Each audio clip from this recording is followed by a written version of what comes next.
Hi friends, అందరూ ఎలా ఉన్నారు? ఇప్పుడే మనం కల్కి సినిమా చూడడం జరిగింది. కల్కి సినిమా మనము ట్రైలర్ చూసి ఎలా ఉంది అనుకున్నామో అదే రేంజ్లో ఉందన్నమాట. ఏం మాత్రం తగ్గలేదు. మనం ఈ సినిమా 600 కోట్లు 500 కోట్లు అని మాట్లాడుకున్నాం.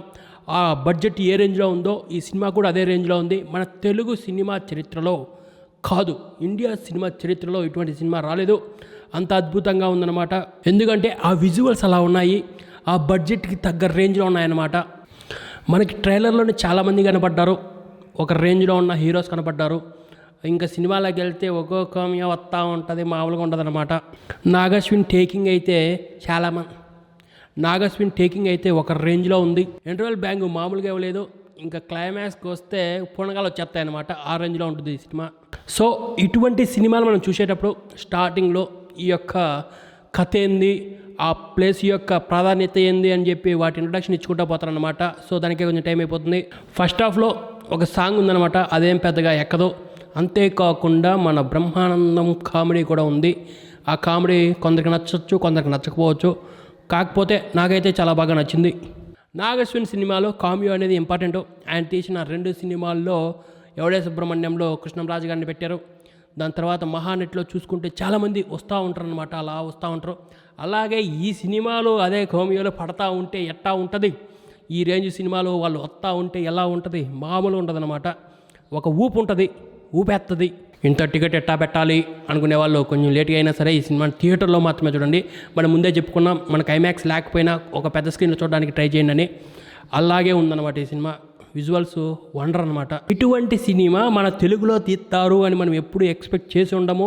అట్లాంటిది ప్రభాస్ వల్ల, నాగశ్విన్ వల్ల, అశ్వనీ దత్తు గారి వల్ల ఈ సినిమా చాలా తొందరగా మన ముందుకు వచ్చేసింది అనమాట.